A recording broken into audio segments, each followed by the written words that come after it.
Hello and welcome to Weekend Investing Daily Bytes. We are shooting episode 309.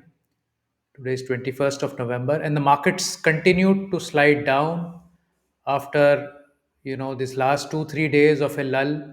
The market seems to be giving up some of these gains. It is inside this large gap on the Nifty, and the dollar index is gaining some strength, which is causing some softness in the emerging market uh, indices also.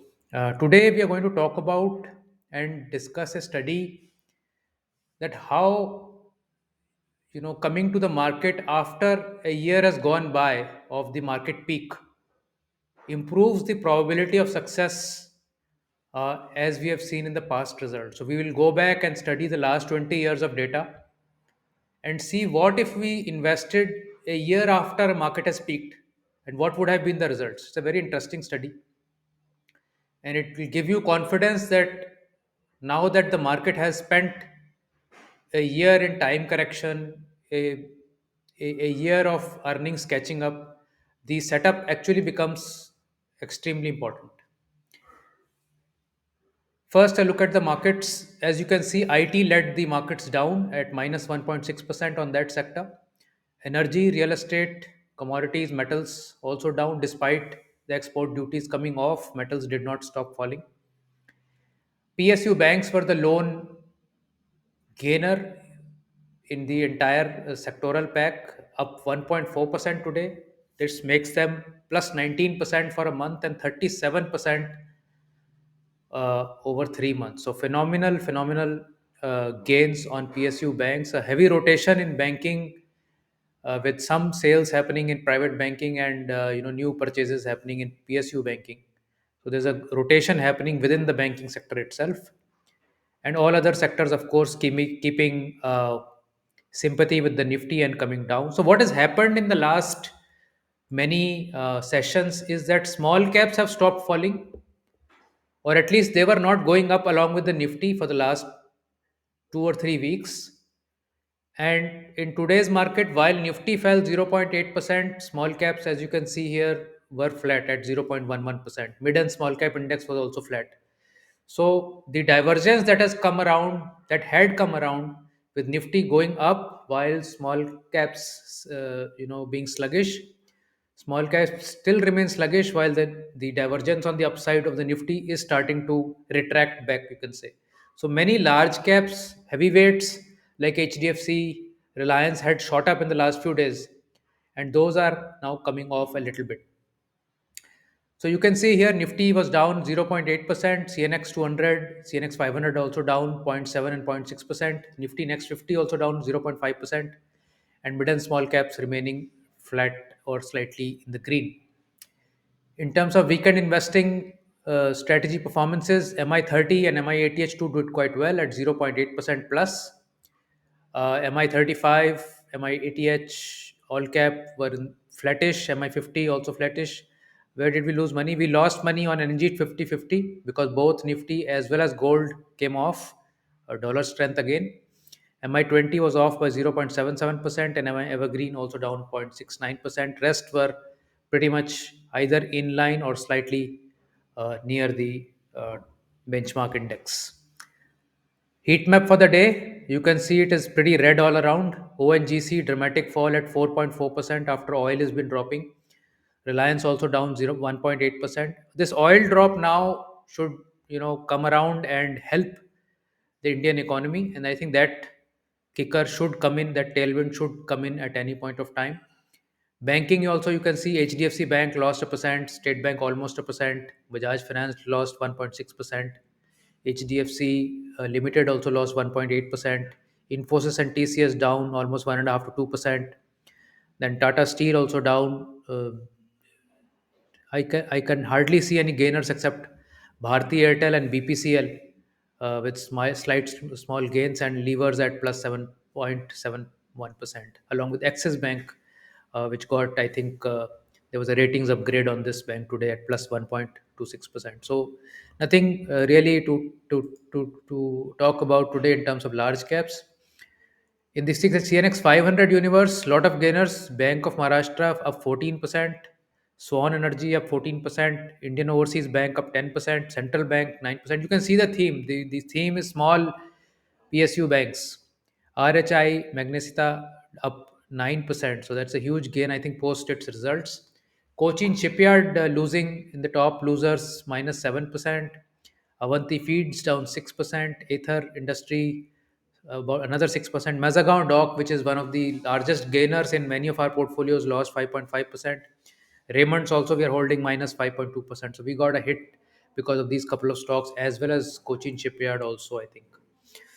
So coming back to the topic, Nifty peaked around October 2021, towards end of October 2021, and you can see in this chart that we have been in the range of 15,200 to 18,400 since then.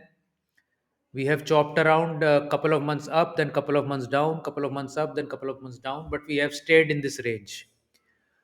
Now it is almost now 13 months coming to an end from this peak, and we will do a little study on how the performance of an investment made a year after a market peak has behaved. So let's take these peaks. Let's take one peak at the beginning of the century here, the dot-com peak at February 2000. The market fell till about 2001, stayed flat in 2002, and started coming back in 2003.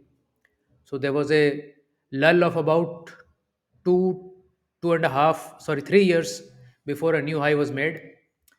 Then there was another peak in January 2008, the great financial crisis. There was an immediate crash, but a very quick rally, almost back to the same top within a span of about, I would say, 4 years. And then a smaller, shallow downward trend, which took another 3 to 4 years to break out. Then we had another peak at March 2015, after which we had a dull year and a demonetization at the end of this year. Again, this took about a couple of years for a new high to happen. And then we were making new highs till the COVID times in January 2020, where the market fell in Jan, Feb, and March. And then it took very less time to come back to a new high. And of course, we are here after October highs, and we are very near the new highs post that. So these are the sort of conditions, the times or places where we are going to do this study. So the study is basically trying to analyze that what if we made a lump sum investment, although we don't recommend lump sum investments, but for the sake of the study, to see what kind of a probable outcome happens once you give index enough time to consolidate after a peak. So here we would have started investing from February 2001, and we'll see what happened to our investment a year later, 3 years later, 5 years later, and at present. So let's go to the study. So if we had started investing 1 year after the peak at Feb 2000, and when we invested in Feb 2001, then within 1 year, your CAGR or absolute returns would have been about minus 12%.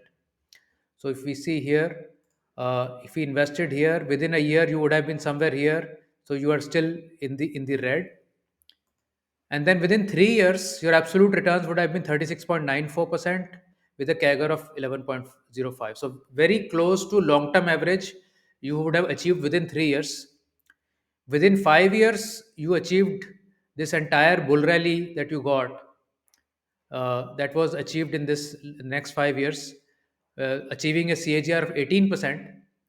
And then if we let the investment go on till today, you came again closer to the long-term average of Nifty, around 13%. So within 3 years, you got to the long-term average on Nifty is between 12 and 13% roughly.